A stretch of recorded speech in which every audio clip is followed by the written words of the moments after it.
Bloomberg Audio Studios. Podcasts, radio, news. Good morning, I'm Nathan Hager. And I'm Karen Moscow. Here are the stories we're following today. Karen, if the futures are any indication this morning, the NASDAQ could hit another record close today. Alphabet is the main catalyst. Those shares are higher by nearly 6% this morning. The Google parent showed its expensive foray into artificial intelligence is starting to pay off in earnings. It delivered better than expected traction for its cloud computing business and drove more usage to its flagship search engine. Alphabet Chief Executive Officer Sundar Pichai talked about the cloud on the company conference call. I'm very pleased with our growth. This business has real momentum, and the overall opportunity is increasing as customers embrace Gen AI. We generated Q3 revenues of $11.4 billion, up 35% over last year, with operating margins of 17%. Alphabet CEO Sundar Pichai says overall revenue and profit exceeded expectations. Revenue reached $74.6 billion. Well, Nathan, Alphabet's gains this morning pale in comparison to Reddit. Those shares are at an all-time high, surging 22.5%. The social network operator, which went public in March, reported sales and a forecast that topped analyst estimates. On the flip side, Karen, shares of advanced micro devices are tumbling this morning. They're down more than 8%. The chipmaker's revenue forecast missed analyst estimates. They say it's a sign AMD's artificial intelligence sales are growing more slowly than anticipated. Well, Nathan, we'll have more on earnings and the markets in just a minute. But now let's get you updated on the World Series. There will be a Game 5 tonight as the Yankees stave off elimination. Bloomberg's John Stashower is here with the very latest. John. All right, Karen, the Yankees were facing elimination, and World Series Game 4 began yet again with a first-inning two-run homer by the red-hot Dodger, Freddie Freeman. But the Yanks loaded the bases in the third inning. Bases loaded, 2 out. Cranks the ball, deep left field. Volpe with redemption. Fox Sports the call, the Anthony Volpe grand slam. Yanks pulled away, added home runs by Austin Wells, Gleyber, Torres, stayed alive, winning 11-4, still trailed the series 3-1. John Stashower, Bloomberg Sports. All right, John, thank you. Well, John will be back with us in a few minutes for more details and post-game reaction from Game 4 of the World Series. Well, now, Karen, let's get to the latest from the presidential race. Kamala Harris delivered her closing argument against Donald Trump with a major speech at Washington, D.C.'s Ellipse. We know who Donald Trump is. He is the person who stood at this very spot nearly 4 years ago and sent an armed mob to the United States Capitol to overturn the will of the people in a free and fair election. The vice president cast the race as a choice between freedom for every American or chaos and division. She said her presidency would be different from President Biden's. Our top priority as a nation 4 years ago was to end the pandemic and rescue the economy.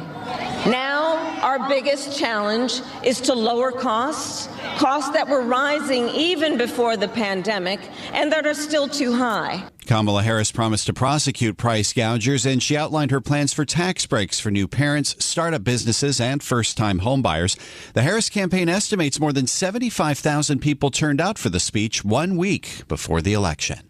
Well, meantime, Nathan, Donald Trump held a rally last night in Allentown, Pennsylvania, as he continues to face a backlash over anti-immigrant comments at Madison Square Garden last weekend. President Biden seized on the joke that Puerto Rico is a floating island of garbage on a call with Latino voters last night. The only garbage I see floating out there is his supporters. His demonization of Latinos is unconscionable, and it's un-American. Former President Trump seized on that. Remember Hillary? She said deplorable. And then she said irredeemable, right? But she said deplorable. That didn't work out. Garbage, I think, is worse, right? But he doesn't know. You have to please forgive him. Please forgive him, for he not knoweth what he said.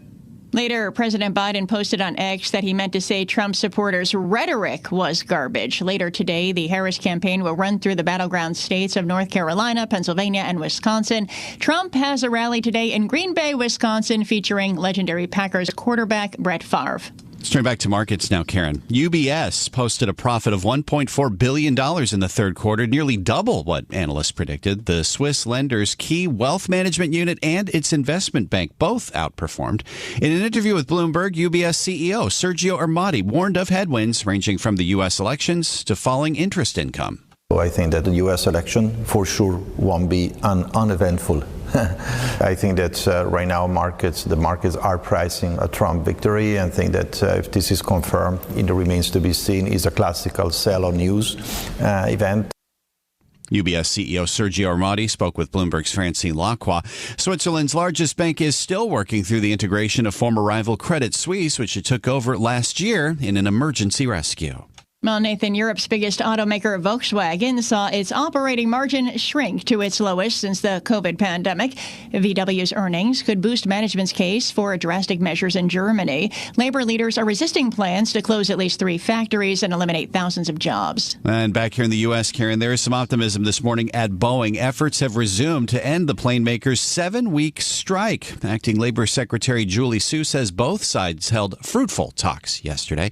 The work stoppage for more than 33,000 unions is taking a toll on Boeing. Instead of generating cash in the fourth quarter, the company now expects to burn through around $4 billion.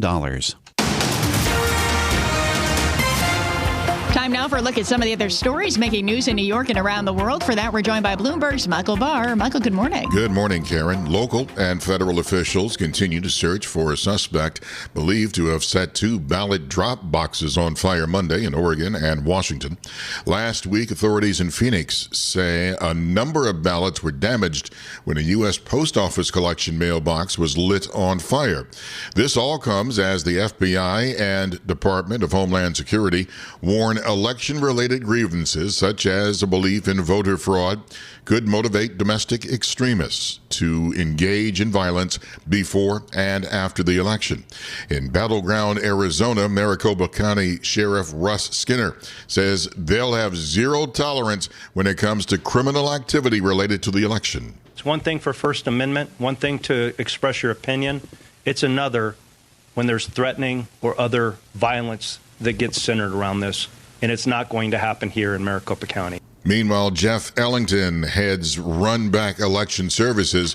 A growing part of its business is now election security. We recently started selling panic buttons to counties because of all the threats to poll workers. The devices are connected to 911. Ellington says they have sold around 1,000 to different counties. Former Trump strategist Steve Bannon says that his time in prison galvanized him, and he repeated false claims that the 2020 election was stolen from former President Trump. Speaking at a news conference in New York, Bannon also said he is committed to helping with getting out the vote and recruiting poll workers and ballot counters in swing states. We need to get people in the counting rooms. We need to get people around the tables to do ballot curing. Okay, so there's still need for that, so we're going to call for that. Bannon was released Tuesday, serving 4 months at the Danbury Federal Correctional Institution in Connecticut for defying a congressional subpoena from the investigation into the January 6th attack at the Capitol. The man who broke into the home of former House Speaker Nancy Pelosi in 2022 and attacked her husband with a hammer has been given another prison sentence for the attack. As Judge Harry Dorfman was handing down David DePape's state sentence, Dorfman said it was his intention that DePape never get out of prison. It gives DePape life in prison without the chance of parole. The sentence is on top of a 30-year federal prison term. Global news 24 hours a day, and whenever you want it with Bloomberg News Now. I'm Michael Barr, and this is Bloomberg, Karen. All right, Michael Barr, thank you. Now for the Bloomberg Sports Update, brought to you by Tri-State Audi. Here is John Stashower again. Good morning, John. Good morning, Karen. It was that Freddie Freeman walk-off grand slam in Game 1 that turned this World Series in the Dodgers' direction. They won 3 straight games. The Yankees are hoping the slam hit in the 3rd inning of Game 4 by Anthony Volpe does the same for them. Gave the Yankees a 5-2 lead. Dodgers got it to 5-4, but Austin Wells, who had been buried in a deep slump, hit a solo shot, and the Yanks put the game away in the 8th inning. Driven the other way, deep right center field. It's got a chance and goodbye. Fox Sports, the call of the Gleyber Torres 3-run homer. Yanks won 11-4, still 3-1 down. So a long way to go to win the series, but Aaron Boone happy he'll be back at the stadium tonight. We just showed up today ready to play, and we're trying to get one, and trying to get the game, trying to get it to tomorrow. You don't even get ahead of yourself and start thinking about the series. It's like our guys were ready to play. Obviously, a lot of really good at bats. Volpe with a big blow. And Boone tonight starts his ace, Garrett Cole, as the Yanks try to get the series back to L.A. The White Sox named Texas coach Will Venable their new manager. Takes over a team that just had the worst season in MLB history. At Barclays, too much Nikola Jokic. 29 points, 18 rebounds, 16 assists. Denver beat the Nets 144-139 in overtime. Rangers lost 5-3 at Washington. 2 goals for Alex Ovechkin, 38 more, and he breaks Wayne Gretzky's record for most goals in NHL history. Islanders lost to Anaheim 3-1. Bruins shut out by Philadelphia 2-0. Quarterback change at Indianapolis. The Colts benching 22-year-old Anthony Richardson. They'll start 39-year-old Joe Flacco.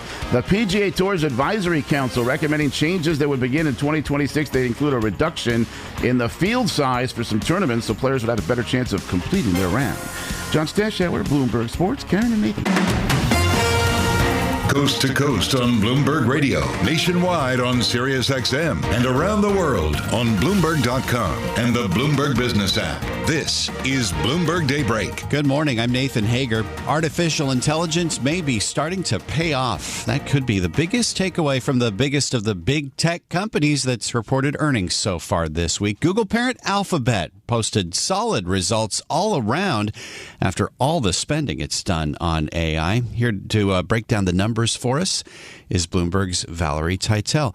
Valerie, good morning. Looks like solid results all around on the main metrics. Yeah, a great story from Alphabet. They reported healthy gains in both revenue and profit as that company's, their big bet on AI really showed signs of paying off in their results last night.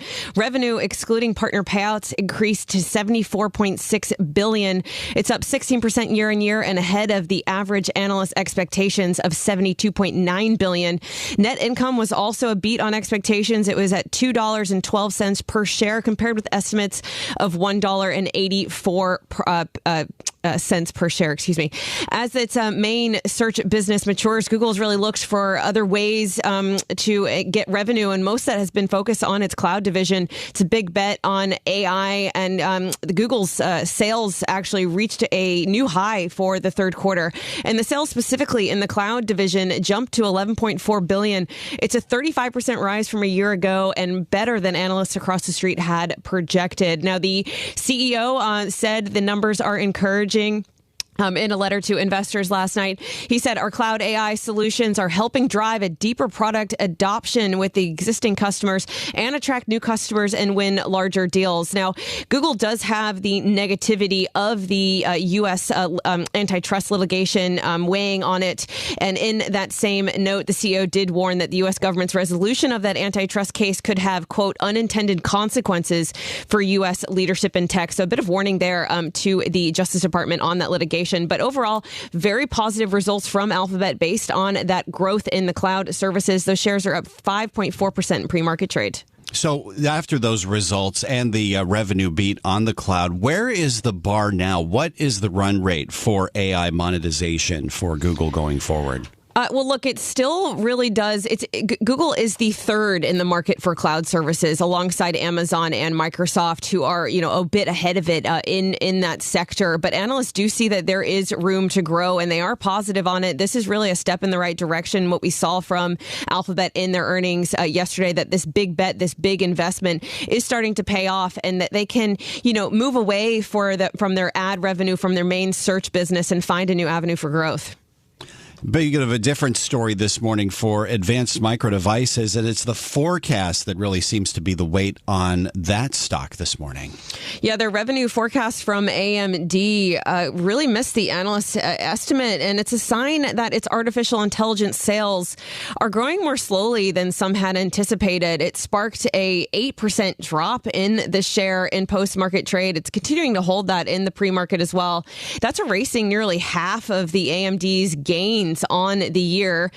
So despite growing AI accelerator sales, AMD still lags decently behind NVIDIA in the lucrative market, with its sales expected to reach only $5 billion this year. I say only $5 billion because you look at NVIDIA's sales, they trump that in multiple. But on a conference call following the results, the CEO pushed back on concerns that AMD isn't delivering enough growth, saying the company is ramping up production and earning the trust of large data center companies that do rely on AI accelerators. So in our last minute, Val, how does this set us up for the other big tech companies that are going to be reporting today? Microsoft in particular, I have to think, has a lot of scrutiny around it on AI.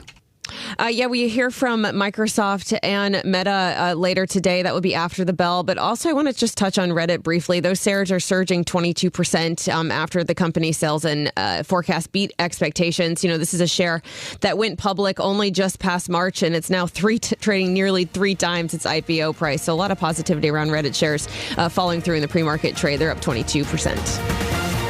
This is Bloomberg Daybreak, your morning podcast on the stories making news from Wall Street to Washington and beyond. Look for us on your podcast feed by 6 a.m. Eastern each morning on Apple, Spotify, or anywhere else you listen. You can also listen live each morning starting at 5 a.m. Wall Street time on Bloomberg 1130 in New York, Bloomberg 99.1 in Washington, Bloomberg 92.9 in Boston, and nationwide on Sirius XM Channel 121. Plus, listen coast to coast on the Bloomberg Business app, now with Apple CarPlay and Android Auto interfaces. And don't forget to subscribe to Bloomberg News Now. It's the latest news whenever you want it, in 5 minutes or less. Search Bloomberg News Now on your favorite podcast platform to stay informed all day long. I'm Karen Moscow. And I'm Nathan Hager. Join us again tomorrow morning for all the news you need to start your day right here on Bloomberg Daybreak.